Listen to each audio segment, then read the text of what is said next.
अतुलितबलधामं हेमशैलाभदेहं तनुजवनकृशानुं ज्ञानिनामग्रगण्यं सकलगुणनिधानं वानराणां धीशं रघुपतिप्रियभक्तं वातजातं नमामि। सुप्रभात, good morning, आदाब, सत श्री अकाल। साथियों, आज मैं आपको हनुमान चालीसा के कुछ अद्भुत और गुप्त रहस्य बताने वाला हूँ, जिसे सुनकर आप चौंक जाएंगे। हनुमान चालीसा की रचना कब हुई, कहाँ हुई और कैसे हुई, आज हम इन्हीं सब बातों पर चर्चा करेंगे। क्योंकि हनुमान जी महाराज भी एक बहुत बड़े योगी थे और प्रभु श्री राम का कार्य उन्होंने जितने मनोयोग से किया था, तो उनको अजर और अमर होने का आशीष मिला था। इसके लिए तो हम लोग भी आज उनकी स्तुति के साथ आज हनुमान चालीसा के विषय में कुछ खास जानकारी अर्जित करेंगे। तो आइए साथियों, देखिए,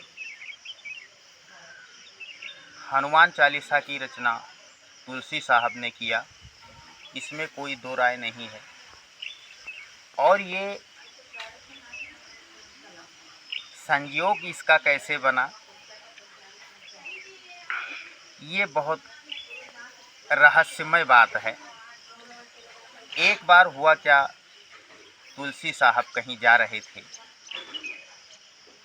और रास्ते में शमशान था, तो बहुत बड़ी भीड़ थी उस जगह। मतलब किसी का राम नाम सत्य हुआ होगा, तो बहुत सारे लोग इकट्ठा थे। और इतने में उसी भीड़ से एक स्त्री निकल कर आई और तुलसी साहब के पैरों पर गिर पड़ी और रोने लगी। जैसे ही तुलसी साहब के पैरों पर वो महिला गिरी, तुलसी साहब ने उसे आशीष दे दिया कि अखंड सौभाग्यवती भव।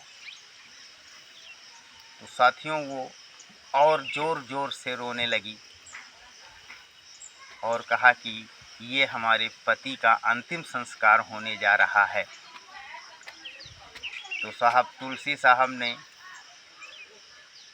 कह दिया कि ये मेरा आशीर्वाद कभी गलत नहीं हो सकता है।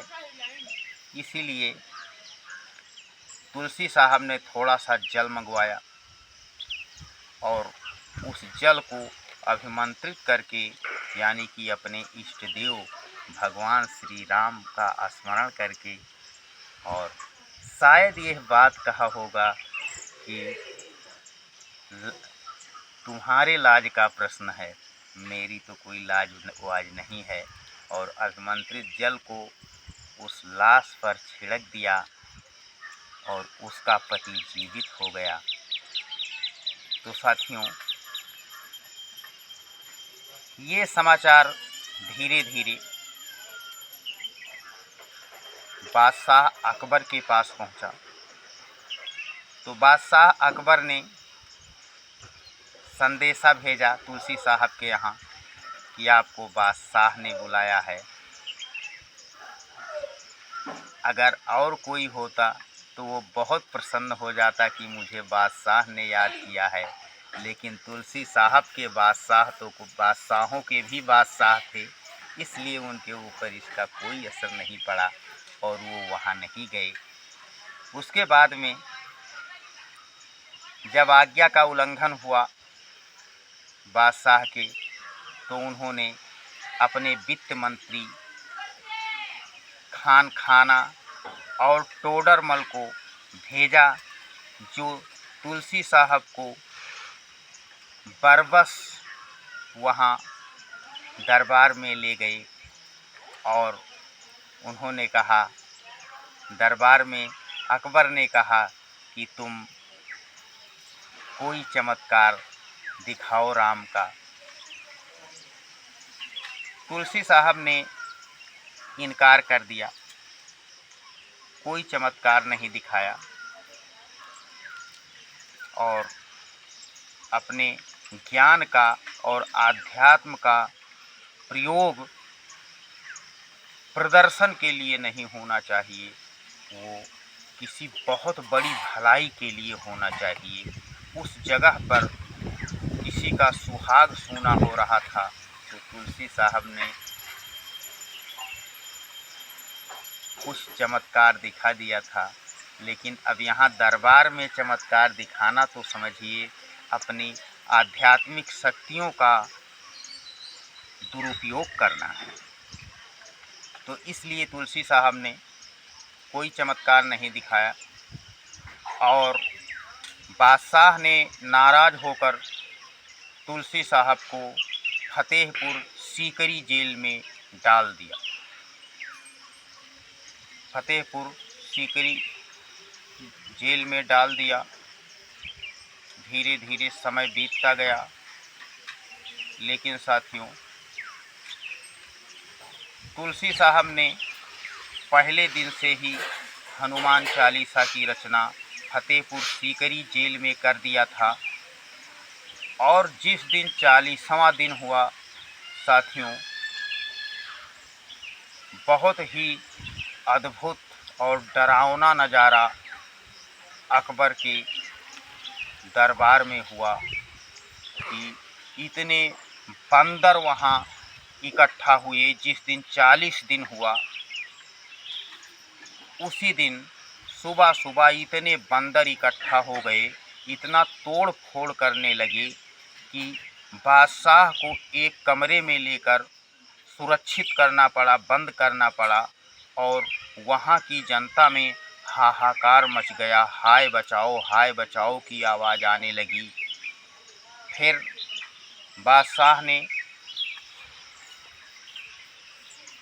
अपने संप्रदाय के किसी अध्यात्मवादी को बुलाया और उससे पूछा कि इसका कारण क्या है। तो उसने बताया कि किसी राम भक्त पर आपने अन्याय किया है, इसीलिए ये हो रहा है। तो अकबर ने तुलसी साहब को जेल से मुक्त कर दिया और ये घोषणा कर दिया कि अब हमारे राज्य में किसी राम भक्त को कोई नाजायज़ सताएगा नहीं। ये घोषणा अकबर को करना पड़ा और उसी दिन से तुलसी साहब मुक्त कर दिए गए। तो हनुमान चालीसा की रचना फतेहपुर सीकरी जेल में हुई साथियों। और देखिए तुरंत ही वहाँ जैसे ही ये चालीसा 40 दिन में पूरा हुआ, क्या चमत्कार हुआ था राम भक्त पर, वो आपको हमने बताया। और साथियों इसका जो साक्षी है, हनुमान चालीसा के अंत में जो साक्षी हैं और जो अंत में बंदी छूटे बंदी महासुख होई, ये वही की चर्चा है कि 40 दिन पूरा होने के बाद वो बंदी खाने से रिहा कर गए थे। उन्होंने अनुभव करके इस बात को लिखा है।